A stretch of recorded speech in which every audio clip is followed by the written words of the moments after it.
오늘 말씀의 제목은 주 안에 거하라. 성경에 이 주 안에 거하라, 요한복음 15장 1절에서 5절 말씀인데, 정말 이 말씀을 보면 여러분들 여러 번 읽으셨고 설교도 많이 들으셨고 저도 영어로도 설교해봤고 한국말로도 설교해봤는데, 이번에 이 설교를 준비하면서 하나님께서 저에게 끼쳐주는 은혜가 따로 있더라고요. 주 안에 거하라. 주 안에 있는 나에게 딴 근심 있으랴 십자가 밑에 나아가 내 짐을 풀었네. 예수 안에서 사는 사람은 기쁘고 행복하고 보람된 삶을 사는 줄 믿으시면 아멘 하시기 바랍니다. 오늘 말씀은 너무나 잘 알려진 포도나무의 비유입니다. 오늘 본문을 보면서 예수님은 포도나무, 우리는 포도나무에 붙어있는 가지, 하나님은 포도원을 가꾸는 농부라고 비유를 했습니다. 저 포도나무 있어서는 중요한 것은 잎사귀도 아니에요. 꽃도 아닙니다. 중요한 것은 포도 열매가 중요한 줄 믿으시기 바랍니다. 열매를 맺지 못하는 가지는 잘라서 화궁이에 넣는다고 그랬죠. 요한복음 15장 6절입니다. 사람이 내 안에 거하지 아니하면 가지처럼 밖에 버리워 말라지나니 사람들이 이것을 모아다가 불에 던져 사르느니라. 저 포도나무의 가장 중요한 것은 포도 열매예요. 6절에 보시면은 열매를 맺지 않는 가지는 다 모아다가 불에 던진다고 했습니다. 참으로 비참한 처지가 되는 상황이지요. 그러나 열매를 많이 맺는 가지는 더 손질을 해가지고 더 많은 열매를 맺게 한다고 하는 취지의 말씀. 성공의 success라고 하는 단어가 있어요. success, C자가 둘, S자가 둘, S자가 셋이에요. U자 하나, E자가 들어가면 success예요. 그러나 미국의 학자가 7가지 열매가 맺혀야 성공한 성도라고 그러더라고. 그래서 그 정의를 어떻게 냈나? success라고 하는 머리 글자를 따서 salvation, 구원, understanding, 이해, commitment, 헌신, character, 성품, enthusiasm, 열정, sacrifice, 희생, service, 봉사. 이 단어의 앞글자를 따면 영어 단어로 success, 성공한다고 하는 거죠. 주님의 말씀하신 성공은 세상의 성공과 180도로 다르다고 했어요. 허탄한 세상의 성공을 누리고 허탄한 힘에 낭비하지 말고 주님의 말씀을 따르고 주님 안에 온전히 가서 붙어 있으면은, 주님과 함께 거하면은 많은 열매를 맺는다. 요한복음 15장 8절입니다. 너희가 열매를 많이 맺으면 내 아버지께서 영광을 받으실 것이요 너희는 내 제자가 되리라. 에베소서 5장 9절에 빛의 열매는 모든 착함과 의로움과 진실함에 있느니라. 갈라디아서 5장 22절 23절에 오직 성령의 열매는 사랑, 희락, 화평, 오래 참음과 자비와 양선과 충성과 온유와 절제니 이 같은 것을 금지할 법이 없느니라. 이러한 아름다운 열매를 맺는 우리들은 인격 가운데서 예수님을 닮는 모습이 나타나게 됩니다. 예수님을 영접한 뒤에 성령님이 우리에게 속에 거하신 후에 자연스럽게 변화되는 성품을 말하고 있죠. 그래서 그런 성품을 통해서 우리들이 많은 열매를 맺으면은 하나님께서는 영광을 받으시고, 그래서 오늘 첫 번째 대지를 한번 살펴봤을 때 예수님만이 참 포도나무가 된다. 요한복음 15장 1절입니다. 내가 참 포도나무라.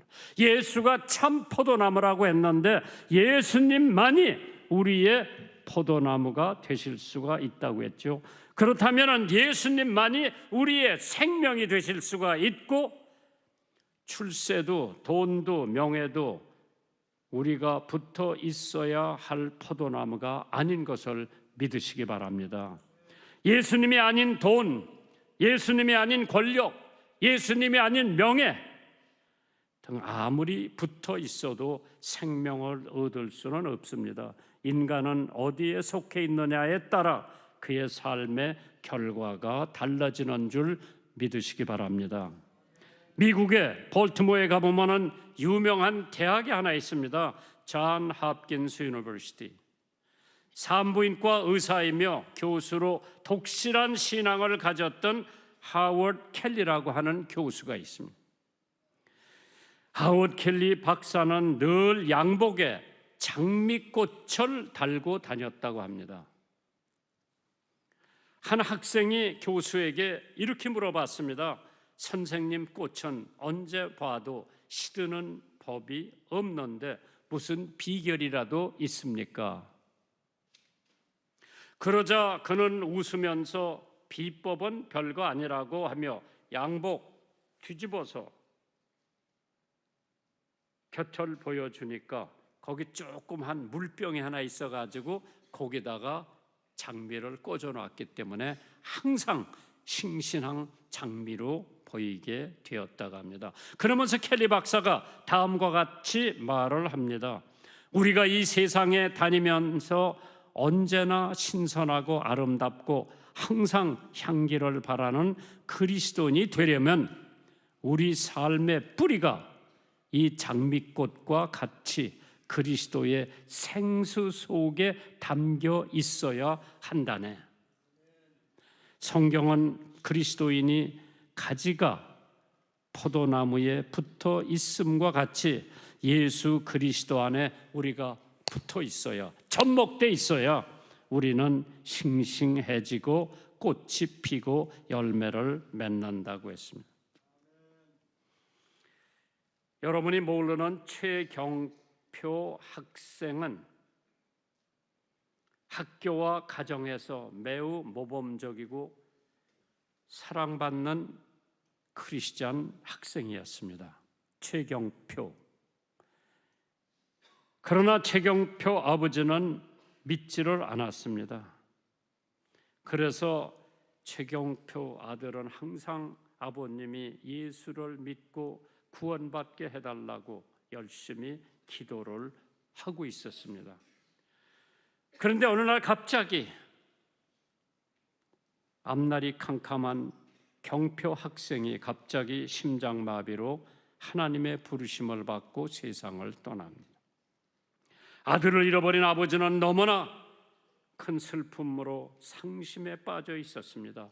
장례식을 마친 후에 아들의 유품을 정리하던 아버지는 아들의 일기장을 보게 됐습니다. 하나님 아버지, 우리 아버지가 예수님을 꼭 믿게 해주세요. 우리 아버지가 천국 가게 해주세요. 예수님의 이름으로 기도합니다. 아멘. 이라는 기도 내용을 보고 뜨거운 눈물을 아버지가 흘리면서 그 자리에서 교회에 나가기로 결심을 했고 예배당에 나가 그날 예수님을 영접하고 구원을 받습니다. 그로부터 얼마 뒤 최경표 아버지는 대구 지역에 극동방송이 세워진다고 하는 소식을 들었습니다. 아버지는 생전 아들의 실천했던 복음, 전도, 사랑의 뜻을 기리기 위해서 아들 장례식에 들어왔던 조의금 전체를 대구 극동방송의 헌금으로 드렸고 2011년 2월 12일 고 최경포 학생의 이름에 공개홀이 헌당이 되었습니다. 한 소년이 심은 진심 어린 기도의 씨앗이 지금 대구 전역에 복음을 전하는 전진기지로 아름답게 쓰임을 받게 됩니다. 최경표 열매를 많이 맺고 있죠. 아버지도 예수를 안 믿다가 그의 일기장을 읽어보고 예수를 믿고 아들이 심장마비로 하늘나라에 갔을 때 들어왔던 장례식의 조의금을 극동방송 대구에 헌금을 해가지고 거기 공개홀에 최경표 학생 이름으로 공개홀이 헌당이 됐습니다. 요한복음 12장 24절에 내가 진실로 진실로 너에게 이르노니 한 알의 밀알이 땅에 떨어져 죽지 아니하면 한 알 그대로 있고 죽으면 많은 열매를 맺는다고 했습니다. 나는 최경표를 만나본 적도 없습니다. 그러나 그 아이의 기도, 아버지가 예수 믿고 그 아이가 죽어서 들어온 모든 조의금은 매일 복음을 전하는 대구 극동방송에 희사를 하고 하늘나라를 간 최경표 학생, 아마 하나님이 지금도 기뻐하실 것을 믿습니다. 두 번째로, 가지는 스스로 열매를 맺을 수 없지만은 예수님에게 속하면 열매를 맺는다고 요한복음 15장 4절에 나와요. 내 안에 거하라, 나도 너의 안에 거하리라. 가지가 포도나무에 붙어 있지 아니하면 절로 과실을 맺을 수 없음 같이 너희도 내 안에 있지 아니하면 그리하리라. 가지가 나무에 떨어져 나가면 아궁지에 던져 뗄감 뱉기는 안 됩니다. 그렇기 때문에 자기가 스스로 노력한다고 열매를 맺는 것이 아니라 내 능력을 믿고 살아가는 삶은 모두 헛된 일이지만은 내가 그리스도 안에 붙어서 그리스도 안에 살고 내가 그리스도 안에, 그리스도가 내 안에 있으면은 많은 열매를 맺는다고 했던 까닭에 예수님께서 나는 포도나무요 너희는 가지라. 그가 내 안에 내가 그 안에 거하면 사람이 많은 열매를 맺나니 나를 떠나서는 너희가 아무것도 할 수 없다고 했습니다. 우리 주님을 떠나서는 아무것도 할 수 없다고 한 인생 문제는 언제나 하나님을 떠나면서 시작이 됩니다. 참 그리스도 안에 거한다, 쉬운 일은 아니죠. 그렇기 때문에 우리는 스스로 아무것도 할 수 없는 사람인데 이것을 인정하는 것이 바로 겸손이라고 그랬습니다. 우리는 스스로 아무것도 할 수 없기 때문에 하나님을 의지하고 포도나무 되신 예수님에 붙어 있을 때에 나는 이 세상에서 많은 것을 할 수 있다고 하는 말씀. 영국의 한 선교사가 중국에서 사역을 하는 도중에 엄청난 난관에 부딪혔습니다. 중국의 복음을 전하러 온 사람은 그가 최초였기 때문에 사람들은 그를 끊임없이 의심하고 배척을 했습니다. 어려서부터 중국에 대한 관심이 많았고 선교를 준비해 오던 중에 가진 방법을 다 동원해도 아무런 열매를 맺지 못하자 심신의 피로를 느끼고 선교의 사명에 대한 의심까지 생겼는데 결국 그는 자신의 여동생에게 복잡한 심정을 토로하는 편지를 보냈습니다. 모든 수단과 노력을 동원해 보았지만은 전혀 효과가 없는 것 같구나. 모든 것을 그만두고 이제는 돌아가고 싶은 마음뿐이다. 그리고 몇 주 뒤 답장이 도착합니다. 동생한테 오빠에게 모든 것을 하나님께 맡기고 오빠는 편히 쉬세요. 우리는 하나님이라는 포도나무에 붙어 있는 가지랍니다. 선교사는 그동안 자신이 하나님의 능력이 아닌 자신의 힘으로 선교를 했다는 것을 깨닫게 되고 자기는 열매를 맺는 데 필요한 모든 것을 남으로부터 공급받는다고 깨닫게 됩니다. 그는 즉시 몸과 마음의 힘을 빼고 모든 것을 주님 앞에 맡겼습니다. 그 중에 복음을 전한 최초의 선교사, 중국의 근대화까지 영향을 미쳤던 훌륭한 선교사 핫슨 테일러라고 하는 사람이 영국의 내지 선교사로서 이름을 남기게 됩니다. 저는 핫슨 테일러를 못 만나봤지만은 그 아들은 미국에서 만나서 여러 번 선교 대회를 같이 해봤습니다. 그 사람이 하는 얘기를 들었을 때 우리 아버지는 중국에 해가 뜨기 전에 벌써 몇 시간 기도를 해오신 분이라고 아버지에 대한 얘기를 하더라고요.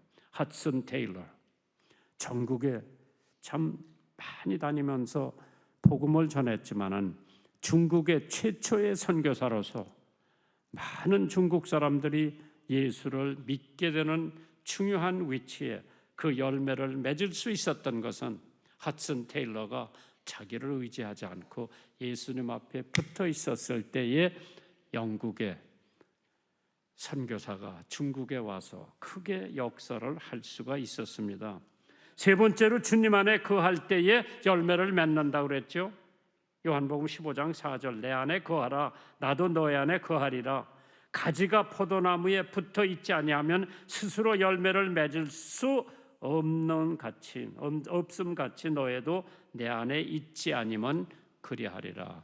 1mm만 떨어져 있어도 열매를 맺을 수가 없는 나무입니다. 캘리포니아의 북쪽에 가면 레드우드라고 하는 나무 이름이 있는데 그 나무의 키는 112m고 직경은 7m가 넘는다고 합니다.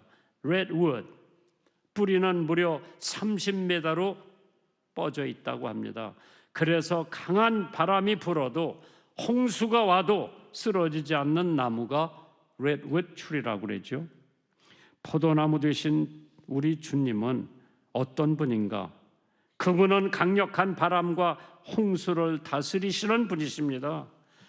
그분은 만물의 주인이시기 때문에 우리가 예수님 앞에 붙어만 있으면은